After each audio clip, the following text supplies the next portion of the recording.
امریکی فوج کی جانب سے ایران کے سمندری راستوں کی ناکہ بندی، عارضی نفاذ جہازوں کی ایرانی پورٹس میں آمد و رفت پر ہوگا۔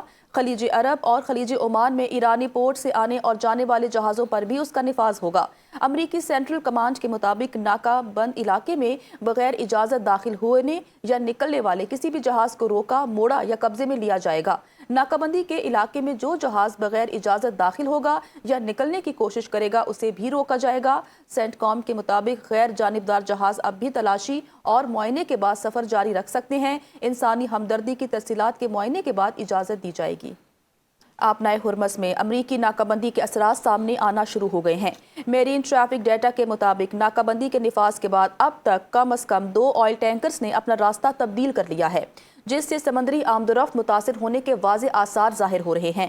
رپورٹس کے مطابق 188 میٹر طویل ٹینکر متحدہ عرب امارات کے شہر شارجہ سے چین کے لیے روانہ ہوا تھا، تاہم آبنائے ہرمز کے قریب پہنچ کر واپس مڑ گیا۔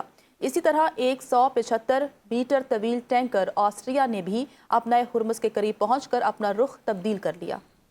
ایران نے کسی بھی قسم کی جارحیت پر شدید رد عمل دینے کا اعلان کر دیا ہے۔ ایرانی وزیر دفاع بریگیڈیئر جنرل ماجد ابن رضا نے کہا کہ ایرانی فوج کسی بھی خطرے سے نمٹنے کے لیے پوری طرح تیار اور ہائی الرٹ ہے۔ اگر کسی بھی قسم کی جارحیت کی گئی تو ایران کی جانب سے شدید رد عمل آئے گا۔ امریکی وزیر جنگ نے ناکہ بندی کے دوران ایران کی جانب سے بھرپور جواب کا خدشہ ظاہر کر دیا۔ پیٹ ہیگسیٹ کہتے ہیں کہ ناکہ بندی کے دوران ایرانیوں کی جانب سے فائرنگ متوقع ہے، مگر یہ اقدام دانشمندانہ ثابت نہیں ہوگا۔ ایران جنگی صلاحیتوں کو دوبارہ تیار نہیں کر سکتا۔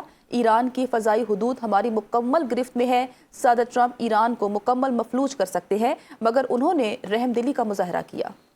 روسی وزیر خارجہ کا ایرانی ہم منصب عباس عراقچی سے ٹیلی فونک رابطہ، جنگ بندی صورتحال پر تبادلہ خیال۔ روس کے وزیر خارجہ سرگئی لاروف نے عباس عراقچی سے کہا کہ نئی لڑائی کو روکنا ضروری ہے، جنگ دوبارہ شروع نہیں ہونی چاہیے، اس بحران کا کوئی فوجی حل نہیں، روس تصفیے میں مدد کے لیے تیار ہے۔ عباس عراقچی نے کہا کہ خلیج اور آبنائے ہرمز میں امریکہ کی اشتعال انگیز کارروائیاں خطے اور پوری دنیا کی امن و سلامتی کے لیے خطرناک نتائج پیدا کر سکتی ہیں۔ انہوں نے خبردار کیا کہ اس حساس سمندری گزرگاہ میں کسی بھی قسم کی کشیدگی نہ صرف علاقائی بلکہ عالمی سطح پر بڑے بحران کو جنم دے سکتی ہے۔ ایرانی پارلیمنٹ کے اسپیکر باقر کالیباف نے پوپ لیو کے بے خوف موقف کو خراج تحسین پیش کرتے ہوئے کہا کہ پوپ کی جانب سے جرأت کے ساتھ اپنے موقف پر قائم رہنے کے عمل کی قدر کرتے ہیں۔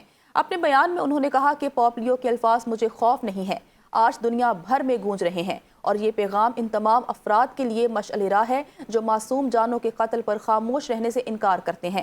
انہوں نے پوپ لیو کی جانب سے امریکہ اور اسرائیل کے مبینہ جنگی جرائم کی مذمت کو بھی قابل تحسین قرار دیا اور کہا کہ ان کی قیادت لاکھوں لوگوں کے لیے باعث ترغیب ہے، جبکہ ان کا پیغام دنیا میں انصاف اور سچ کے لیے آواز اٹھانے والوں کو حوصلہ دیتا ہے۔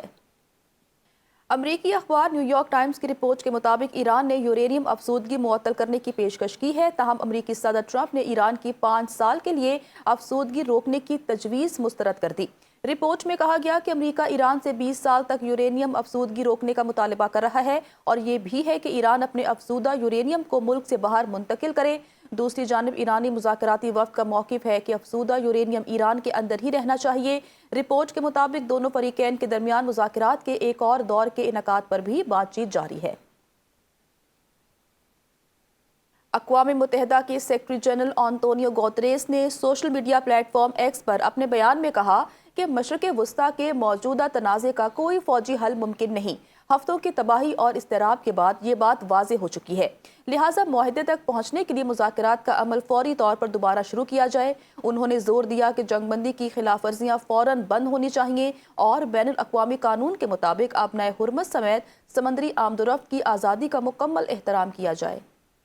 امریکی نائب صدر جے ڈی وینس نے ایران کے ساتھ جاری مذاکرات پر اہم بیان دیتے ہوئے کہا ہے کہ بات چیت میں خاطر خواہ پیش رفت ہوئی ہے۔ امریکی میڈیا سے گفتگو میں کہا کہ اب گیند ایران کے کورٹ میں ہے اور مذاکرات کے دوسرے مرحلے کا فیصلہ تہران کو کرنا ہے۔